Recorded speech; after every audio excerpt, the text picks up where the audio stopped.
तो आइए आज किस्त 327 के इन चंद खास लम्हात का एक गहराई से जायजा लेते हैं। देखते हैं ये सब मिलकर क्या तस्वीर बनाते हैं। शुरुआत वहीं से करते हैं, दल्लान और बरान से। उनकी खुशी तो वाकई देखने वाली है, खास तौर पर जब वो हमल की शुरू की अलामतों पर एक दूसरे को छेड़ रहे होते हैं। हाँ, वो खाने पीने की अजीब ख्वाहिशें या वो मूड में तब्दीली। बिल्कुल। और बरान जिस तरह उसे संभाल रहा है, उसे यकीन दिला रहा है कि वो साथ है, वो देखकर अच्छा लगा। एक तरफ खुशी का माहौल है और दूसरी तरफ ये खामोश सी दूरियां। आज़ादा और फुरात के बीच कुछ तो है जो ठीक नहीं।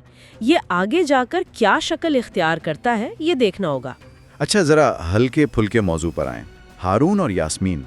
ओह हाँ, झूरिया ने तो फौरन भांप लिया था हारून के दिल में क्या है। बरात अपने बचपन को याद कर रहा था, जहाँ की पैदाइश पर उसका जोश और थोड़ा सा वो हसद। हाँ, बच्चों की मासूमियत। गुल और कादिर हलवा बनाने की बात कर रहे थे।